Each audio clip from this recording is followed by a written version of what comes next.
એક તરફ smart city અને વિકાસની ગુલબાંગો ફૂંકાઈ છે, ત્યારે બીજી તરફ અમરેલી શહેરના હાર્દ સમાન વિસ્તારોમાં ગંદકી અને ગટરના પાણીએ માજા મૂકી છે.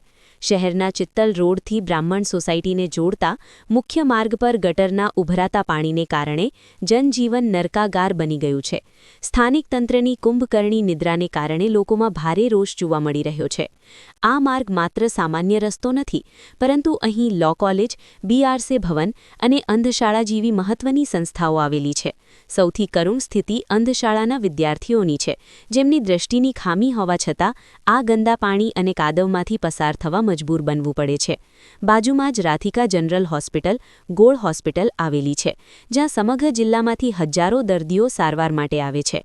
ગટરના ગંદા પાણી ઉભરાતા હોવાથી રોગચાળો ફાટી નીકળવાની ગંભીર ભીતિ સેવાઈ રહી છે. સવાલ એ થાય છે કે દર્દીઓ અહીં સાજા થવા આવે છે કે વધુ બીમાર પડવા? સ્થાનિકોના જણાવ્યા અનુસાર આ પરિસ્થિતિ અંગે અનેકવાર લેખિત અને મૌખિક રજૂઆતો કરવામાં આવી છે, છતાં તંત્રના બહેરા કાને અથડાઈને બધી જ ફરિયાદો પાછી ફરે છે. રસ્તા પર એટલું પાણી ભરાયું છે કે વાહન ચલાવવું પણ જોખમી બન્યું છે. લપસી પડવાના ભય વચ્ચે લોકો જીવના જોખમે પસાર થઈ રહ્યા છે.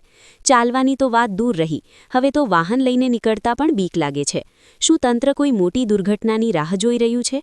એક ત્રસ્ત સ્થાનિક નાગરિક.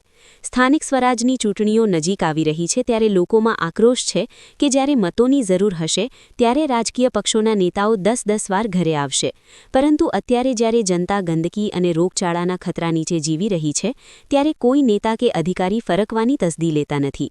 અમરેલીની જનતા હવે આ ગંદકીથી ત્રસ્ત છે, અને જો સત્વરે નિકાલ નહીં આવે તો આવનારી ચૂંટણીમાં નેતાઓને આ ગટરના પાણીનો હિસાબ આપવો પડશે, તે નક્કી છે.